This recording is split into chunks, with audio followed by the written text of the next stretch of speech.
Welcome to Motivational Humanity. You are not alone. You already knew. That's the part nobody talks about. That quiet whisper that started somewhere deep in your chest, months before the proof, maybe even years before the conversation that changed everything. You knew. And you talked yourself out of it. Over and over and over again. I'm being paranoid. I'm too sensitive. This is just what happens when you get older. You start imagining things. And so you kept setting the table. You kept showing up. You kept loving someone who, somewhere along the way, had quietly decided that your love was something they could take without giving back. Something they could spend like loose change, carelessly, in pockets you were never supposed to find. The betrayal I want to talk about today isn't always the dramatic kind. It's not always the explosive confrontation or the tearful confession at the kitchen table.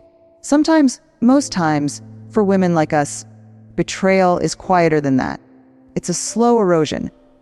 It's the friend who shared your story at a dinner party like it was interesting gossip.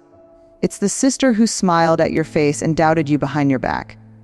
It's the husband, the partner, the person you built a whole life beside, who let you believe you were seen when really you were just convenient. That's the betrayal that hollows you out, not the one that screams, the one that whispers. Here's what I need you to understand right now. Before we go any further, the fact that you're still standing is not a small thing. Women in their 50s, 60s, 70s, we carry a particular kind of weight, don't we? We were raised to be gracious about pain, to absorb it quietly, the way good curtains absorb sunlight. We were taught that loyalty means staying. That forgiveness means forgetting. That if you just love someone hard enough, long enough, selflessly enough, they'll eventually become who you needed them to be. And when it doesn't work out that way, when the betrayal finally surfaces and you're standing there holding the truth in your shaking hands, the first thing so many of us feel isn't rage. It's shame. What did I miss? What did I do wrong? How did I not see it sooner? I want to sit with you in that feeling for a moment, because I think it deserves more than a quick fix or a motivational phrase stitched on a pillow. That shame you're carrying, it doesn't belong to you. It was handed to you by someone who needed you not to trust yourself. Shame is a tool, and it was used on you, probably very skillfully, probably for a very long time. Think about who you were before this. Not before this person necessarily. Before you learned to make yourself smaller to keep the peace. Before you apologized for noticing things. Before you started second, guessing the very instincts that, as it turns out, were right all along. There was a version of you, and she's still in there, I promise you, who trusted her own knowing. Who felt things clearly and wasn't ashamed of it. Who had opinions and boundaries and a voice she wasn't afraid to use. Betrayal does something insidious to that woman. It doesn't just wound you in the present. It reaches backward through time and tries to rewrite your story. It makes you question not just this relationship, but every relationship. Not just this moment, but your entire sense of judgment. It whispers, if you were wrong about this, what else have you been wrong about? And that is the real damage. Not the betrayal itself, but what it does to the sanctuary of your own mind. The way it turns your inner world into an unsafe place. The way you can no longer simply think a thought without interrogating it. The way trust, even self-trust, starts to feel like a luxury you can't afford. That's where we're beginning today, not with strategies, not with steps, not with a tidy list of how to bounce back and rebuild and come out stronger. We'll get there, and I mean that. But first, I want to honor the weight of where you actually are right now. Because you've been carrying something enormous. And the kindest thing I can offer you before anything else is this: you don't have to pretend it isn't heavy. You don't have to be further along in your healing than you are. You don't have to have forgiven anyone yet. You don't have to understand it or explain it or have found the lesson in it. Right now, in this moment, you're allowed to simply say, this hurt me, this changed me, and I am still here. That's not weakness. That's the bravest sentence a woman can speak. Let's talk about what betrayal actually is, because I think most of us were handed a very incomplete definition. We were taught that betrayal is an event, a moment, a thing that happened on a specific Tuesday that you can point to on a calendar. And yes, sometimes it is. Sometimes there's a date, a discovery, A before and after so clear you could draw a line through your life with a ruler. But for most women I've known, and for most of the research that actually holds up under scrutiny, betrayal is rarely just a moment. It's a pattern that finally became visible. Think about that for a second. The discovery wasn't the betrayal. The discovery was just the day the betrayal stopped being hidden.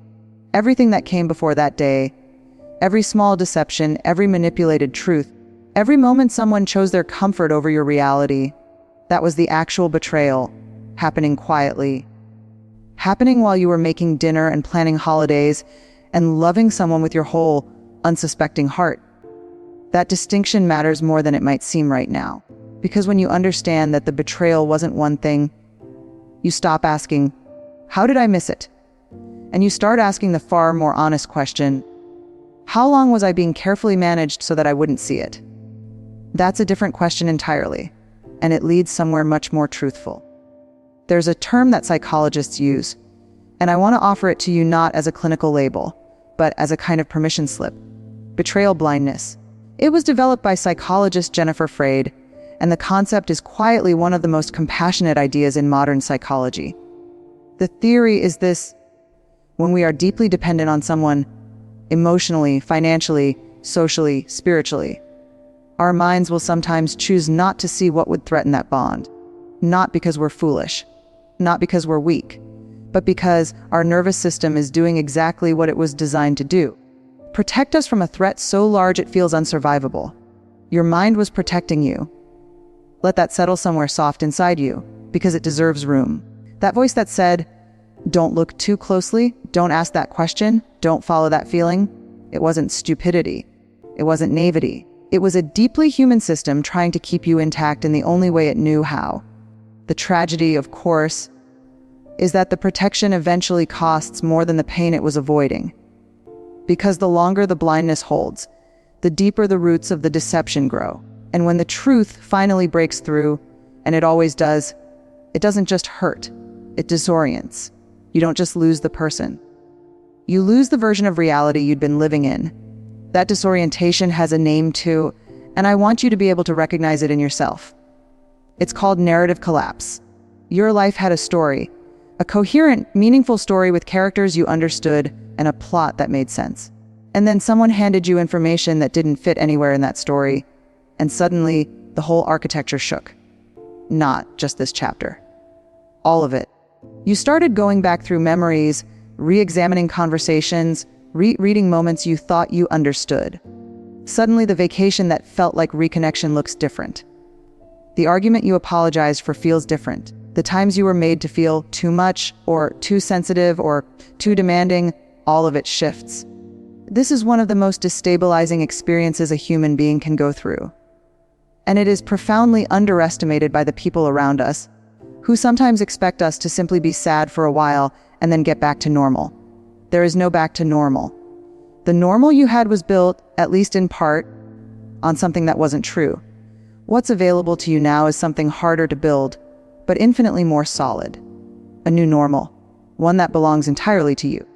But before we get there, we have to talk about something that lies right at the center of long-term betrayal. Something that women our age carry in a particular way that younger women often don't fully understand yet. Grief for the unlived life. When you're 25 and a relationship ends in betrayal, it's devastating, but there are decades stretching out ahead. The future still feels vast and full of doorways. When you're 55 or 65 or 72, and you discover that a significant portion of your life was shaped by someone else's deception, the grief is different. It's not just, I lost this relationship. It's the quiet, devastating reckoning with the roads you didn't take. The version of yourself you didn't become because you were busy holding together something that was never quite real. What would I have done with that energy? Who would I have become if I hadn't been carrying this? What did I give up? Dreams, friendships, opportunities, my own voice, to maintain a peace that was always just an illusion? Those are real questions. And they deserve to be grieved honestly, not rushed past in the name of resilience or positive thinking.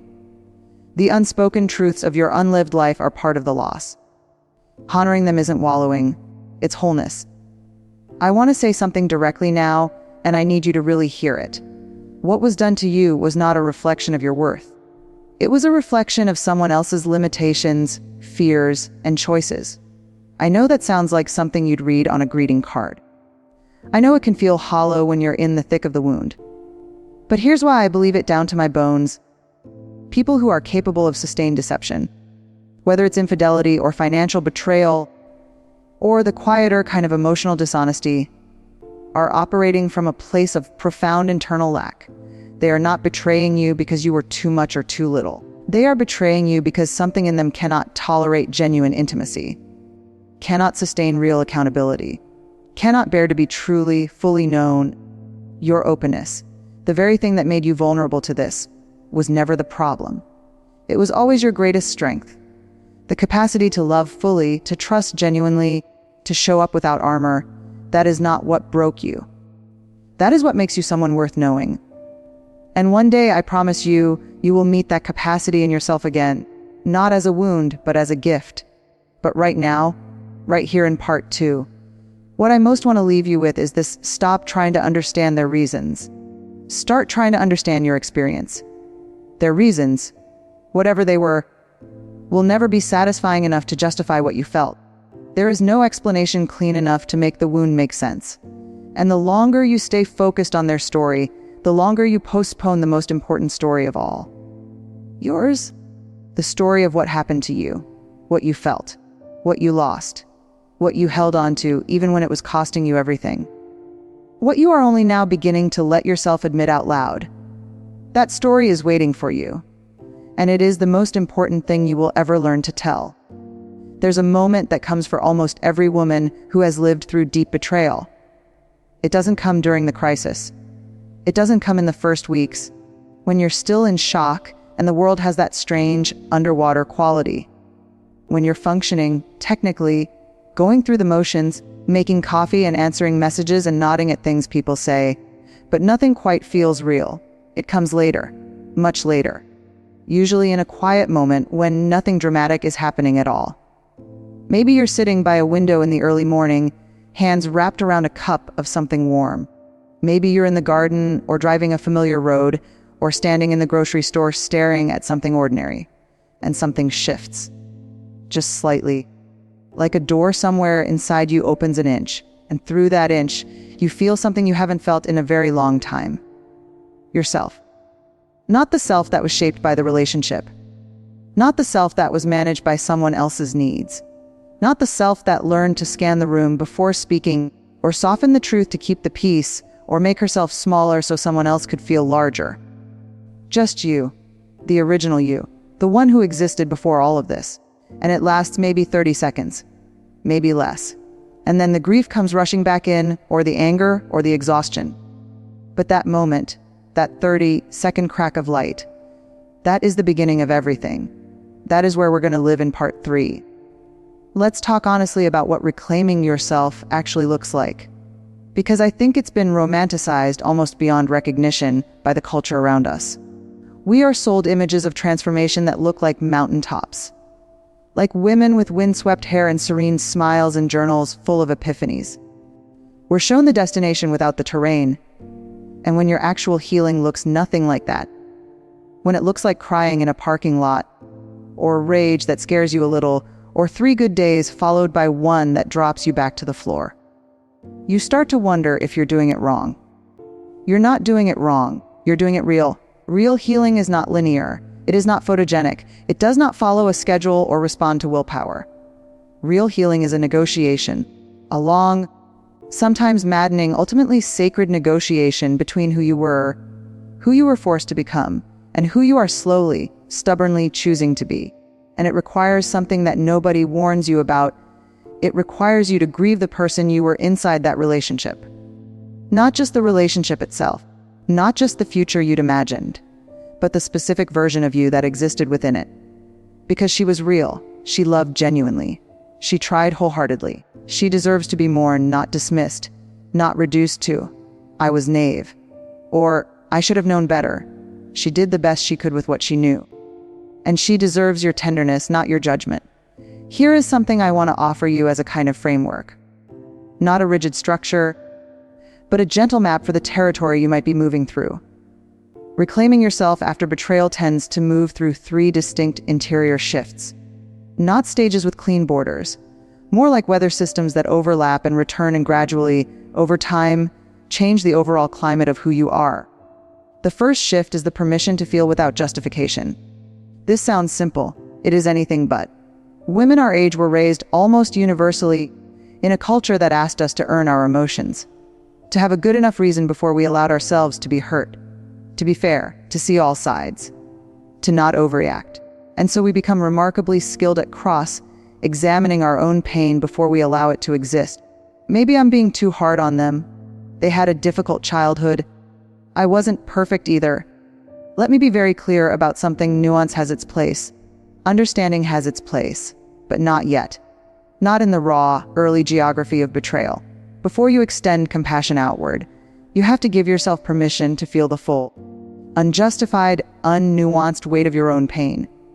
You are allowed to be hurt without immediately building a case for the defense of the person who hurt you. You are allowed to be angry without softening it into something more palatable. You are allowed to feel exactly what you feel without a reason that holds up in court. That permission, truly granting it to yourself, is the first crack of real light. The second shift is the slow reconstruction of self-trust. This is the long one, the tender one, the one that requires the most patience and the most compassion. Because here is what sustained betrayal does at its most fundamental level. It teaches you not to trust your own perceptions. You were told, directly or indirectly, through words or through the subtle architecture of being consistently doubted, that what you sensed wasn't real, that what you felt was an overreaction, that your read on a situation was off, and some part of you believed it, had to believe it to survive inside that dynamic. So now, even with the betrayer gone, even when you're free of that relationship, the damage lives on inside you. In the way you hesitate before saying what you think. In the way you apologize before you've even finished a sentence. In the way you ask, how am I being crazy? About things that are, in fact, completely reasonable. Rebuilding self-trust is not dramatic. It doesn't happen in a single breakthrough conversation or a weekend retreat or a journal entry, though all of those things can help. It happens in small, almost invisible moments of choosing to believe yourself. It happens when you notice something feels wrong, and instead of talking yourself out of it, you stay with it, you investigate it, you honor it. It happens when someone says something that doesn't sit right, and instead of immediately accommodating their version of reality, you quietly hold your own. It happens when you make a decision, even a small one, what to order, where to go, how to spend a Saturday, and you don't apologize for it. You don't over-explain it.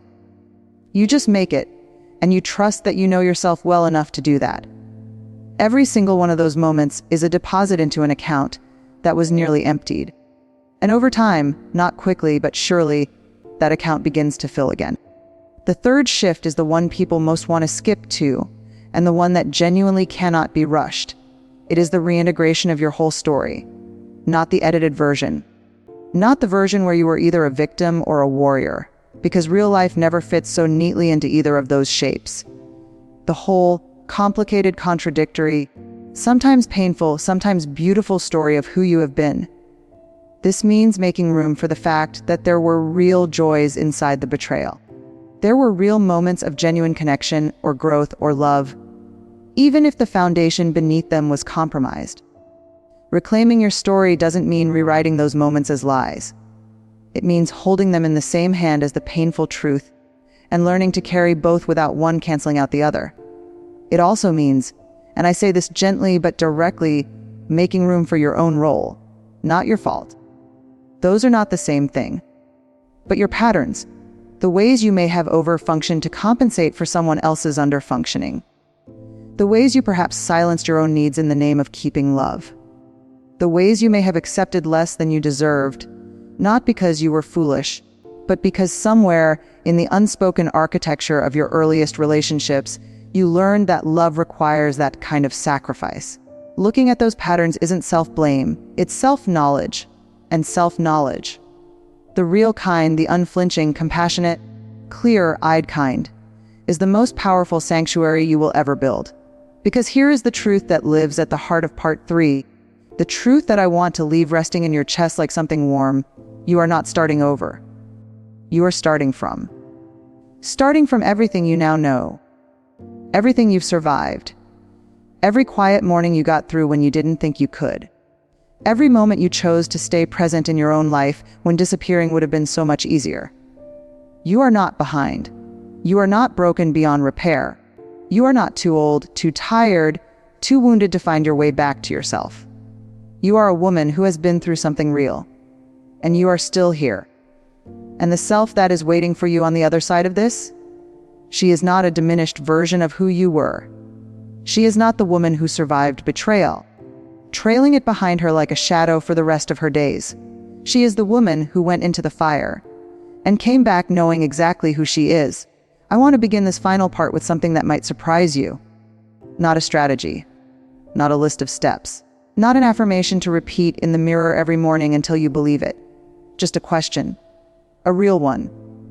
The kind that deserves to be sat with, not answered quickly.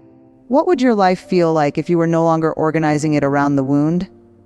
Not healed from it. I'm not asking you to leap that far. Just no longer organizing around it. No longer waking up and, before anything else, feeling the shape of the absence, the betrayal, the loss. The way your tongue finds a sore tooth before it finds anything else. What would morning feel like? What would a conversation feel like? What would you feel like if the wound were still part of your story? Because it always will be, but no longer the first chapter your mind opens to.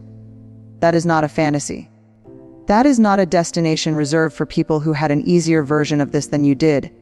That is a real place. And women get there. Women who have survived things that would make what you're carrying look like just one more weight in a lifetime of weights. They get there. And so can you. But I want to be honest with you about something first, because I think you deserve honesty far more than you deserve comfort. The other side of betrayal is not a return to innocence. You will not get back the version of yourself that trusted without question, that loved without the occasional shadow of wariness crossing your heart. That woman, the one who existed before the knowing, she's gone. And I think, if you're honest with yourself, you already sense that. And maybe you've been grieving her quietly, alongside everything else. Grieve her. She deserves it. But then, I want you to consider something. What if the woman who exists now, on this side of everything you've been through, is not lesser? What if the loss of that particular innocence made room for something the earlier version of you couldn't quite access? Discernment. The deep, bone-level ability to know the difference between someone who is genuinely safe and someone who is merely skilled at performing safety. Boundaries, not the brittle, defensive kind built from fear, but the clear, quiet, unapologetic kind built from self-knowledge. The kind that don't require explanation or justification. The kind that exists simply because you know your own worth. Authenticity. Because when you've lived through the shattering of a false reality, pretending starts to feel genuinely intolerable. You lose patience for small talk that goes nowhere. You lose interest in relationships that live only on the surface. You find yourself drawn, sometimes almost magnetically, toward honesty, toward people who mean what they say, toward conversations that actually go somewhere real. These are not consolation prizes. These are the specific gifts that only this particular fire could have given you. Let's talk about relationships now, because I know it's on your mind, whether you've said it out loud or not. Some of you are wondering if you'll ever trust again, whether it's even worth trying, whether the math of opening yourself up one more time makes any kind of sense when you know now, in a way you didn't before, exactly how much it can cost. That's not cynicism. That's a reasonable question, and it deserves a real answer, not a cheerful deflection. Here's what I believe and what I've seen and what the research on post-traumatic growth, the genuine kind, not the performative kind, actually bears out. The capacity for connection is not destroyed by betrayal. It is refined, it becomes more selective, more intentional, more grounded in reality and less in projection, less in seeing people as you hope they are and more in seeing them as they actually show up, consistently, over time. You become, in a very real sense, a better reader of people. Not because you're suspicious, but because you're finally fully paying attention. The relationships that come after, the friendships deepened, the new connections made, even the possibility of love again if that's something you want, they tend to be built on something more honest, more mutual, more genuinely seen on both sides. Because you will never again settle for the performance of intimacy when you know what the real thing feels like to lose. I want to speak for a moment specifically to those of you who are in the later chapters of this. The 60s, the 70s, who may be hearing a quiet voice that says it's too late, that the window for any of this has closed, that rebuilding at this stage of life is a young woman's luxury. I want to meet that voice directly and tell it, with great tenderness and equal firmness, it is lying to you. Research on well-being across the lifespan consistently shows something that surprises people when they first hear it: emotional satisfaction, authentic connection, and a genuine sense of self tend to increase with age, not decrease, once the noise of earlier life clears. Once you stop performing for audiences that never deserve the show. Once the unspoken truths you carried for decades finally get spoken. Women in their 60s and 70s report, in study after study, a clarity about who they are and what they want that they simply didn't have at 35 or 45. The betrayal, as devastating as it is, can become the catalyst for that clarity arriving sooner and more completely than it otherwise would have.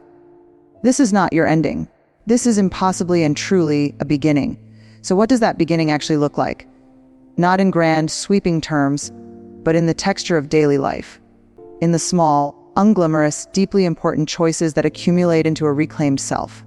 It looks like letting yourself be known.